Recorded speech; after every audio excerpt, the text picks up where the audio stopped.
ہارون الرشید گیا نا قبرستان کے قریب سے گزرا تو وہاں بہلول بیٹھا ہوا تھا. یہ مشہور مجازیب میں سے مجذوب اس کو کہتے ہیں کہ تجلیات کے وفود سے جس کا شیشہ عقل ٹوٹ جائے اس کو مجذوب کہتے ہیں.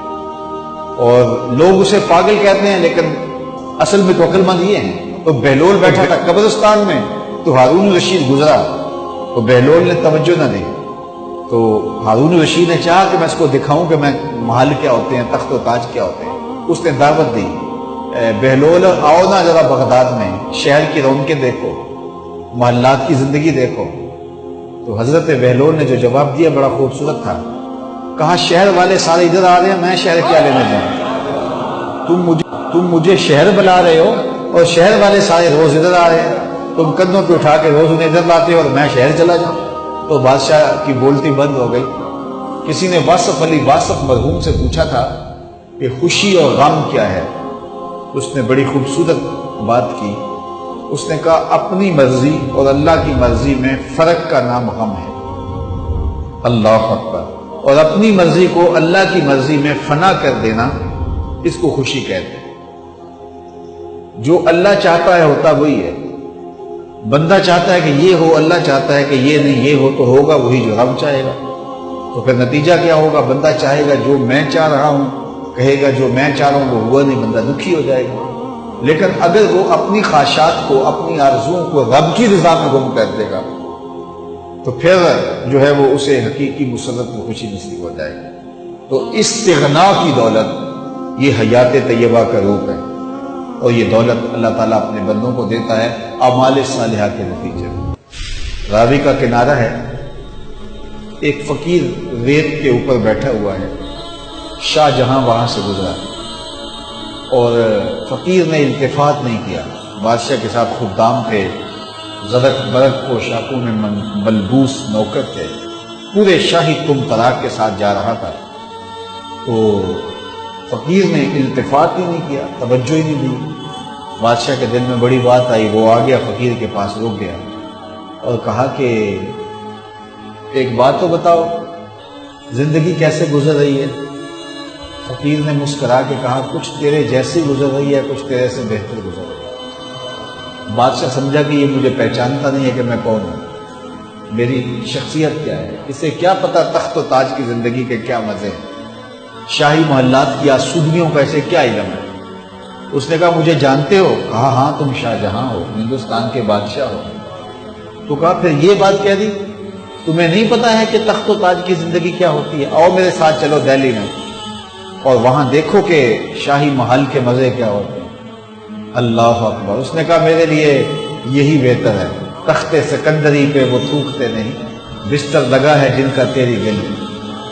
تو کہا کہ بتاؤ یہ تم نے جو کہا کہ کچھ زندگی تمہارے جیسی گزر رہی ہے, کچھ تم سے بہتر گزر رہی ہے, یہ بات میری سمجھ میں نہیں آئی. اس فقیر نے کہا کہ بادشاہ جب رات کو تم سوتے ہو تو پھولوں کی سیج پہ سوتے ہو نا, اور میں ریت پہ سوتا ہوں. جب آنکھ لگ جاتی ہے تو تمہیں بھی نہیں پتا ہوتا میں کہاں سویا ہوں, اور خبر مجھے بھی نہیں ہوتی کہ میں کہاں سویا ہوں. اس وقت تیری اور میری زندگی ایک جیسی گزر رہی ہے. اور جب سحری کے لمحے ہوتے ہیں, تم سو رہے ہوتے ہو, میں اٹھ کے مصلی بچھا لیتا ہوں, اور میری وہ زندگی تیری زندگی سے بہتر گزر رہی ہے. تو استغنا کی دولت اگر مل جائے, فَلَنُحْيِيَنَّهُ حَيَاةً طَيِّبَةً, تو یہ ستھری اور پاکیزہ زندگی. جو انسان اچھے عمل کرتا ہے اللہ اس کی طبیعت میں استغنا پیدا کر دیتا ہے. وہ للچائی ہوئی نظروں سے دنیا کو نہیں دیکھتا, اس کی نظر کے اندر ہرس کا پانی نہیں ہوتا, وہ خواہشات کا اسیر نہیں ہوتا, بلکہ اس کی زندگی طمانیت میں گزرتی ہے, وہ اللہ کی تقسیم پہ راضی ہو جاتا ہے. حضور نبی رحمت صلی اللہ علیہ وسلم کا ایک فرمان سنیے. حضور نے فرمایا انظروا الی ما اسفل منکم. حضور نے ارشاد فرمایا جو اپنے سے نیچے ہے اس کو دیکھو, تم سوکھے ہو جاؤ گے, دکھی نہیں ہوگے. اپنے اوپر دیکھو گے تو دکھی ہو جاؤ گے, میرے پاس یہ بھی نہیں ہے, میرے پاس یہ بھی نہیں ہے, میرے پاس یہ بھی نہیں ہے. لیکن اپنے سے نیچے دیکھو, تم 5 مرلے کے مکان میں رہتے ہو تو دیکھو وہ بھی جو جھونپڑیوں میں رہتے ہیں, تو تمہیں سکھ ملے گا, تم وہاں آسودہ ہو جاؤ گے. لیکن تم 10 کنال کے بنگلے میں بھی رہتے ہو, لیکن آگے دیکھو گے کہ فلاں ایکڑوں میں رہتا ہے تو آپ کے لیے وہ بنگلہ بھی تنگ تنگ دکھائی دے گا. تو اوپر نہ دیکھو, نیچے دیکھو, نیچے دیکھو گے تو سوکھے رہو گے, زندگی سوکھی گزارنے کا ضابطہ رسول کریم نے بیان کر دیا کہ اپنے نیچے دیکھو، اپنی مٹی پہ ہی چلنے کا سلیقہ سیکھو، سنگ مرمر پہ چلو گے تو پھسل جاؤ گے۔ موتا امام مالک کی شہرت جب پھیلی تو ہارون الرشید نے بغداد سے خط لکھا امام مالک کو کہ میں آپ سے درس حدیث لینا چاہتا ہوں، اور چونکہ میں یہاں بغداد میں ہوں اور میرا آنا تخت و تاج کی حرکت ہوگی، اس لیے اگر آپ تشریف لائیں تو کوئی مشکل نہیں ہوگا، تو میں اپنے شاہی محل میں آپ کے لیے، آپ کے خدام کے لیے اچھا انتظام کر دیتا ہوں، اور ان کی ضروریات کا پورا پورا خیال رکھا جائے گا۔ ماں شاگردوں کے آپ اگر بغداد میں تشریف لائیے تو کیا خوبصورت منظر ہو، اور میں آپ سے سیکھنا چاہتا ہوں۔ علامہ اقبال نے اس منظر کو بیان کیا کہ جب خط پہنچا امام مالک کو تو امام مالک نے خط پڑھا، آپ کے چہرے پر سرخ رنگت ظاہر ہوئی، اور آپ نے جواب میں لکھا، گفت مالک مصطفیٰ را چاکرم، نیز جو سودائے او اندر سرم۔ امام مالک بولے، ہارون رشید تو جانتا نہیں، جو جواب لکھا، ہارون رشید تو جانتا نہیں میں تو مصطفیٰ کریم کا نوکر ہوں، میرے سر میں کسی اور کا سودا نہیں سمایا ہوا، اگر تجھے شوق ہے علم پڑھنے کا تو یہاں مدینے میں آنا ہوگا اور طالب علموں کے ساتھ مل کے دو زانو بیٹھنا ہوگا۔ میں نبی کی حدیث لے کے تیرے دروازے پہ نہیں آ سکتا، نبی کی حدیث سیکھنے کے لیے تجھے میری چوکھٹ پہ آنا پڑے گا۔ وہ علم بھی تھا، وہ زمانہ بھی تھا۔ اللہ اکبر۔ تو طالب علم لازمی نہیں ہے کہ کوئی مدون نصاب پڑھے یا وہ کوئی ٹائم ٹیبل کا پابند ہو تو وہ طالب علم کہلاتا ہے۔ اگر 8 دن کے بعد آپ آتے ہیں جمعۃ المبارک کے اس اجتماع میں، آپ نیت یہ کرتے ہیں کہ میں سیکھنے جا رہا ہوں، یہ میری ہفتہ روزہ کلاس ہے، مجھے کسی موضوع پہ کچھ آج سننا ہے، اس کو سیکھنا ہے، اس کو آگے پھیلانا ہے، اس پہ عمل کی کوشش کرنی ہے، تو آپ گھر سے چلتے ہیں اور سیکھتے ہیں، اور زندگی بھر آپ سیکھنے کے عزم میں رہتے ہیں۔ بوڑھے ہو گئے لیکن سیکھنے کا عزم کبھی بوڑھا نہیں ہوا۔ تو سنو میرے حضور نے کیا کہا، جو آدمی علم کے طلب میں اپنے سفر کو جاری رکھے ہوئے ہے اور اس نے ابھی تکمیل نہیں کی کہ اس کی موت واقع ہو گئی، فرمایا کل قیامت کے دن نبیوں اور اس کے درمیان صرف 1 درجے کا فرق ہوگا، اتنے اونچے درجے پہ جائے گا کہ صرف 1 درجے کا فرق ہوگا۔ یہ وہ شخص ہے جس نے علم دین کی طلب میں اپنی زندگی گزار دی، اور جب طالب علم گھر سے چلتا ہے اللہ کے نوری فرشتے اس کے پاؤں تلے اپنے پر بچھاتے ہیں۔ بڑا پروٹوکول ہوتا ہے کہ سرخ قالین بچھے ہوں کسی کے لیے، سربراہ مملکت ہو یا کوئی اور قابل اعتبار ہستی ہو اور کسی عالی مرتبت شخصیت سے ملنے جائے اور وہ اعزاز تکریم کے ساتھ اس کو نوازے، اور سرخ قالین بچھے ہوئے ہوں، اعزاز و تکریم دیا جا رہا ہو، لوگ کہتے ہیں یار انہوں نے تو ریڈ کارپٹ بچھا کر ہمارا استقبال کیا۔ برطانیہ میں یہ شاہی اعزاز ہے جو کسی کو دیا جاتا ہے۔ اللہ اکبر۔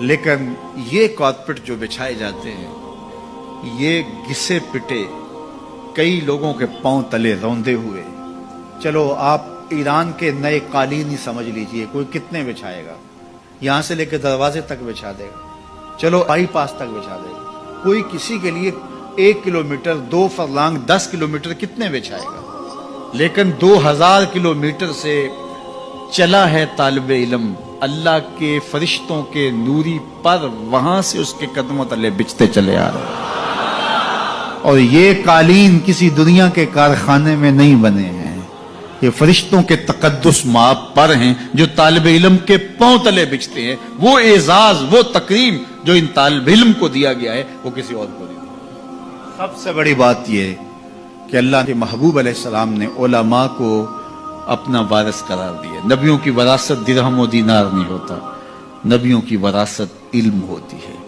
اس لیے علم طلب کرنے کی ہم ترغیب دی گئی، اور اس کے لیے ہمیں جتنی بھی محنت کرنا پڑے ہمیں اس کی ترغیب ہے، حتیٰ کہ ہمیں سنگلاخ پہاڑوں کا سفر کرنا پڑے، ہمیں سمندروں کو عبور کرنا پڑے، ہمیں صحراؤں کے کلیجے چیرنے پڑے، ہمیں چین پہنچنا پڑے، تو ہم وہاں سے بھی علم کشید کر کے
ذکر وخشی الرحمن بالغیب فبشرہ بمغفرۃ واجر کریم، ان کو بشارت دے دیجئے بڑی عزت والے اجر کی اور خوشخبری بھی۔ تو جس اجر کو میرا رب بھی کریم کہہ رہا ہے وہ اجر کیسا ہوگا؟ تو یہاں تو لہجہ دم توڑتا ہے اور الفاظ ساتھ نہیں دیتے کہ اجر کریم کی کیا تعریف کریں جس اجر کو میرے رب نے بھی کریم کی صفت سے موصوف کر دیا۔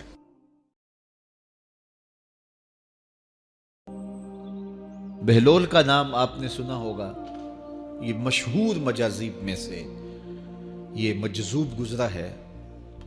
دریائے دجلہ کے کنارے اکثر گھومتا رہتا تھا اور اس کی ادائیں نرالی تھی۔ مجذوبوں کے رنگ اپنے ہوتے ہیں، سادیہ نزدیک رائے عاشقاں، خلق مجنو نندو مجنو آکل است۔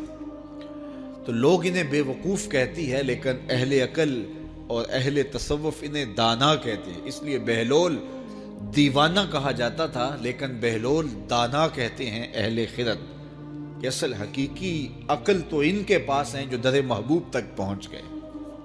راس الحکمہ تے مخافت اللہ، حکمت اور دانائی کا سر چشمہ اللہ کا خوف ہے۔ تو جس کو اللہ کا خوف جتنا زیادہ ہوگا وہ اتنا زیادہ دانا ہوگا۔ تو یہ لوگ اسی راستے کے مسافر ہوتے ہیں، اور کسی تجلی کے وفور سے شیشہ عقل ٹوٹ جاتا ہے تو پھر ان کی کچھ حرکتیں غیر مرتب ہو جاتی ہیں، تو لوگ سمجھتے ہیں یہ دیوانے ہو گئے ہیں۔ اصل تجلیات کے وفور سے ان کے ہوش ٹکانے نہیں رہے، لیکن ان کے دل پر وہی تجلیات منعکس ہوتی رہتی ہیں، تو انہیں دیوانے کہہ دیا جاتا ہے، لیکن حقیقت میں یہ دانا ہوتے ہیں۔ ان کے اندر کی دنیا مرتب ہوتی ہے، لیکن باہر کی دنیا غیر مرتب ہوتی ہے۔ اٹھنے بیٹھنے کا کبھی پتہ نہیں ہوتا، کھا لیا تو لے لیا، نہیں کھایا تو 2 دن گزر گئے۔ پہننے کو کچھ میسر آ گیا تو ٹھیک ہے، نہ میسر آیا تو کئی دن گزر گئے۔ تو ان کو اپنے ظاہر کا خیال نہیں ہوتا، ان کی نظر مشاہدہ جمال پہ ہوتی ہے، اور پھر یہ دنیا سے اور اپنے آپ سے بھی بے گانے ہو جاتے ہیں، اور لوگ انہیں دیوانہ کہہ کے پکارتے ہیں۔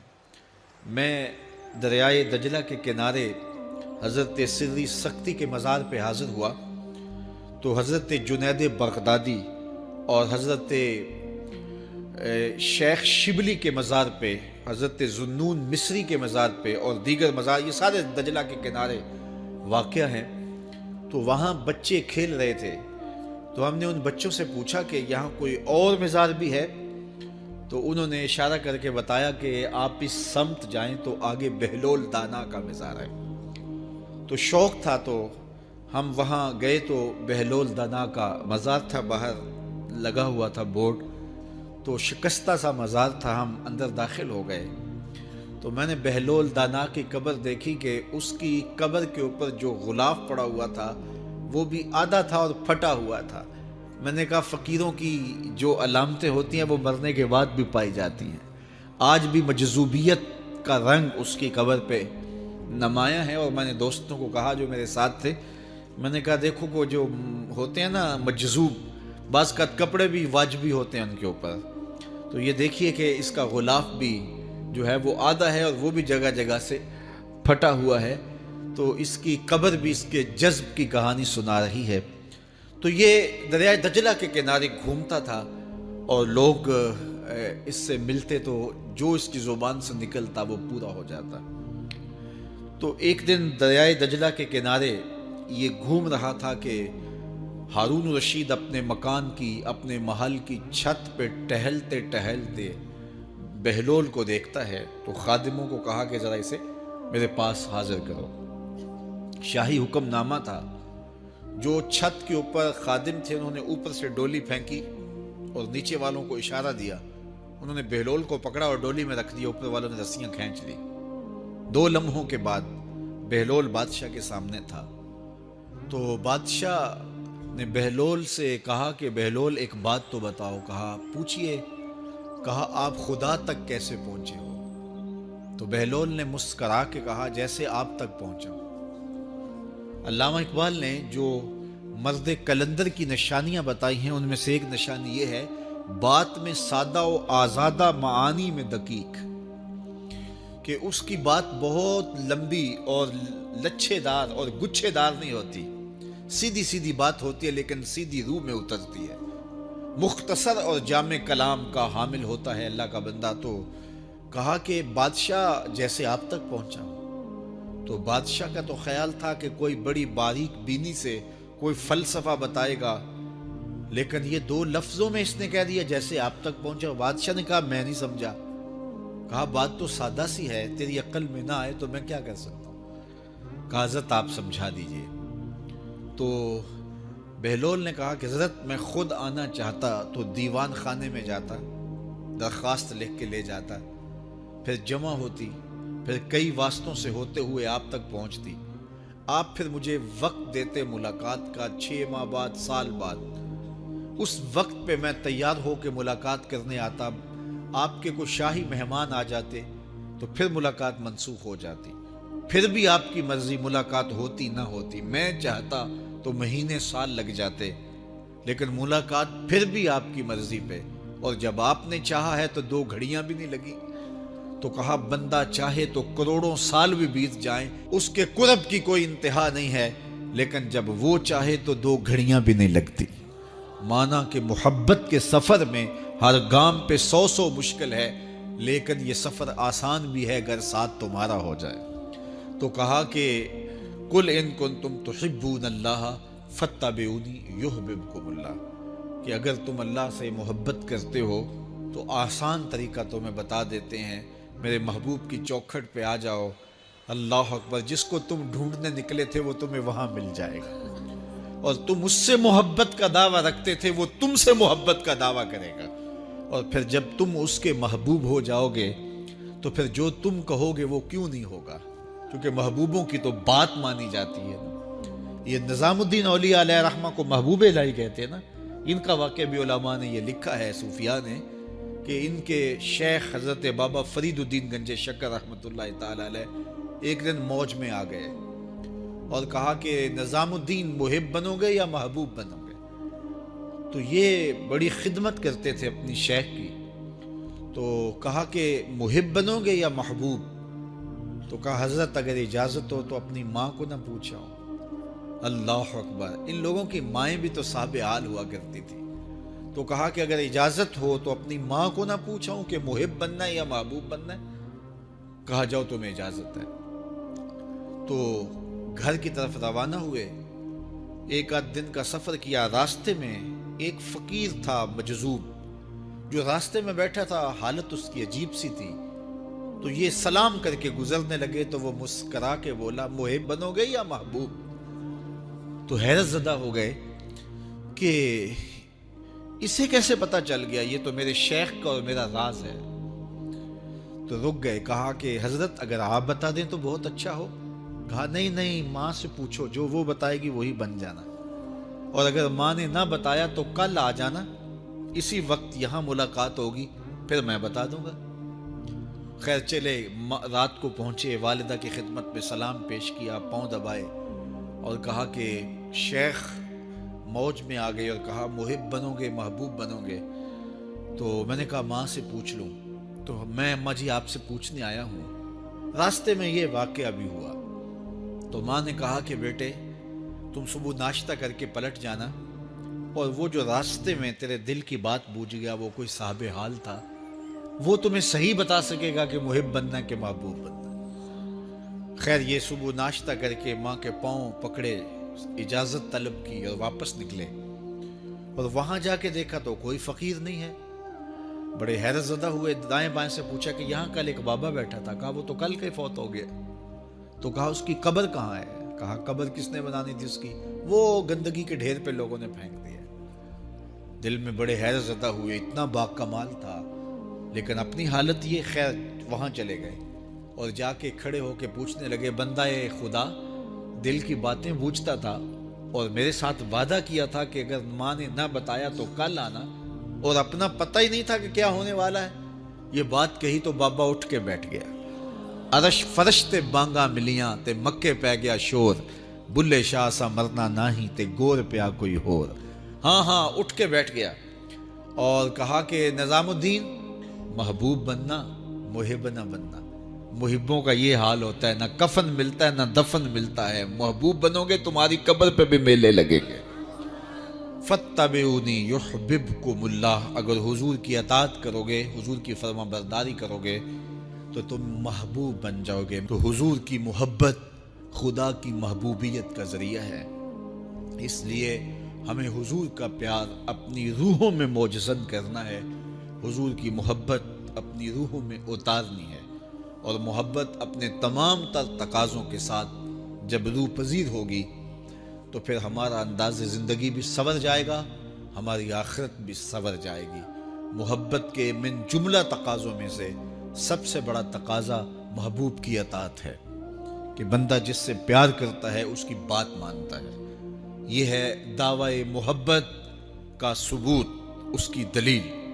اور تیرے عشق نچایا، تیرے عشق نچایا، تیرے عشق نچایا کر کے تھیا تھیا، چھیتی بوڑی وے طبیبا نہیں تے میں مر گئیاں، چھیتی بوڑی وے طبیبا نہیں تے میں مر گئیاں، تیرے عشق نچایا کر کے تھیا تھیا،